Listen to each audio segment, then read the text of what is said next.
দিল্লিতে জরুরি তলব সুকান্ত মজুমদারকে 7ই মার্চ বিজেপির মেগা যোগদান পর্ব এবং ওই দিনই বাংলার বাকি 22টি আসনে প্রার্থী ঘোষণা এবং বিজেপির সংসদীয় কমিটি বৈঠকে আজকে যোগ দেবেন সুকান্ত মজুমদার। মোদির সঙ্গে সাক্ষাতেরও সম্ভাবনা রয়েছে এবং 6-9 মার্চের সভা নিয়ে কথাও হতে পারে।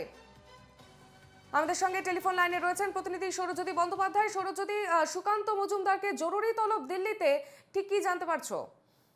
দেখো, তুমি জানো যে ইতিমধ্যেই প্রথম তালিকা বিজেপির একেবারে পশ্চিমবঙ্গের লোকসভা আসনের প্রার্থী তালিকার প্রথম অংশ বের হয়েছে এবং খুব শীঘ্রই দ্বিতীয় অংশটি অর্থাৎ 22 জনের প্রার্থীর নাম সেটাও বেরিয়ে আসবে এবং তার আগেই বিজেপি রাজ্য সভাপতি সুকান্ত মজুমদার তাকে তড়িঘড়িতে দিল্লিতে তলব করা হয়েছে এবং তিনি আজ সকালেই দিল্লিতে গিয়েছেন। যেমনটা জানা যাচ্ছে যে বাকি যে 22টি আসন রয়েছে সেই আসনে যেহেতু হেভিওয়েট প্রার্থীদের চমক থাকতে পারে। তুমি জানো যে আগামী 7 তারিখে বিজেপির রাজ্য দপ্তরে মেগা যোগদান পর্ব রয়েছে, যেখানে শুধুমাত্র একজন বিচারপতি নন বরং শাসক দলেরও অনেক বড় মাপের নেতাদের দেখা যাবে বলে এই মুহূর্তে বিজেপির অন্দরে গুঞ্জন রয়েছে। স্বাভাবিকভাবেই এই বিষয় নিয়েও কিন্তু আলোচনা হতে পারে সংসদীয় কমিটির সঙ্গে। মূলত যারা যোগদান করবেন তাদেরকে প্রার্থী হিসাবে সামনে রাখা হবে কিনা সেই বিষয় নিয়ে যেমন একগুচ্ছ বিষয়ে আলোচনা হবে, ঠিক তেমনি একটা গুরুত্বপূর্ণ বিষয় রয়েছে। তুমি জানো যে আগামী 6 তারিখে অর্থাৎ আগামী পরশুদিন রাজ্যে ফের প্রধানমন্ত্রী নরেন্দ্র মোদীর আগমন হচ্ছে এবং নারী শক্তি বন্দনায় মূলত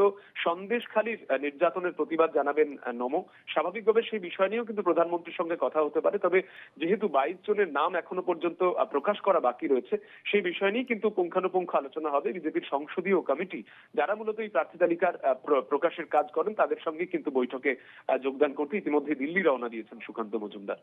ধন্যবাদ সৌরজ্যোতি।